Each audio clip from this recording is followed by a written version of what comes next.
been seeing like this twist and crimp method. I mean, the results that these girls are getting is so pretty. And I love crimping my hair because it's like the only thing that works where I live. Like if I try to curl my hair and walk outside, they'll be gone in like 2 minutes. And twist again. Ouch, don't burn your finger. They do look weird. This is what it looks like before we like brush it out. Use my fingers like super lightly and wait a minute. I think we're on to something.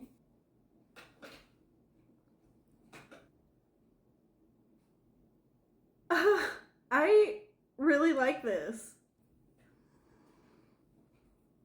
But you need to try this.